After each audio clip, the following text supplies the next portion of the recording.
Hi, I'm Jeffrey Perez and this is my presentation about RAM modules. Here I'll be talking about SIMM, DIMM and the different types of DDR. Starting with SIMM or single in-line memory module, this is a type of module of which contacts are interconnected, meaning they can only use data buses of up to 32 bits.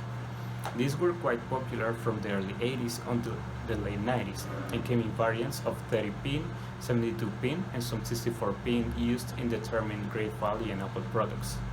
Moving on to DIMM, which stands for Dual Inline Memory Module, they were an upgrade for the SIMMs with twice as many contacts as the former ones.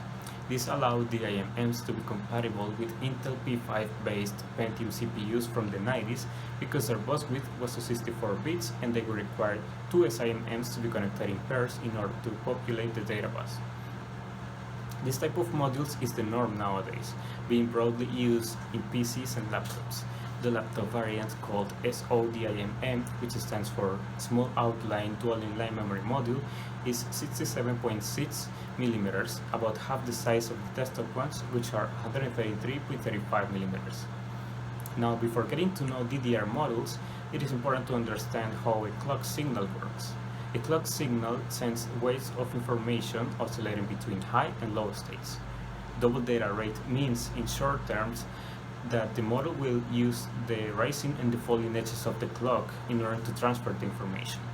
This allows the module to operate at the same frequency but with twice as much data transfer per clock cycle.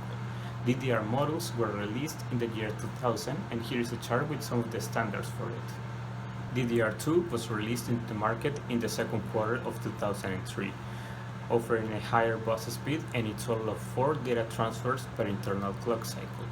This resulted in memory modules that with the same clock rate as a DDR1 could double the number of mega transfers per second. For example, a DDR1 module with a clock rate of 100 MHz could reach 200 mega transfers per second, whereas a DDR2 module with the same clock rate of 100 MHz could reach 400 mega transfers per second. The problem was their latency, since it was so high that the total access times were actually longer than on DDR1. But more modules with lower latency came out during 2004, solving this problem and making them a better option. Here's the chart with some of the standards for this version of DDR.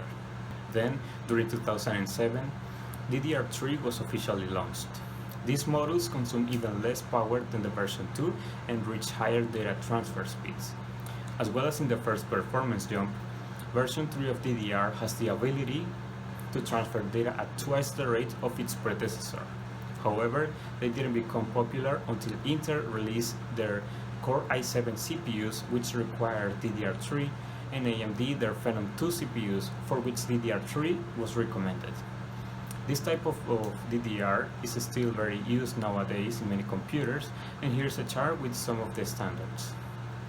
Released into the market in 2014, DDR4 offers a higher frequency, higher module density, and a lower voltage requirement.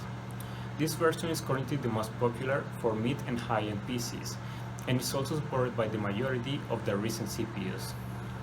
The last version, DDR5, was released 2 years ago, and although it has a higher frequency, higher module density, and a little less power consumption as well, it is not quite predominant yet.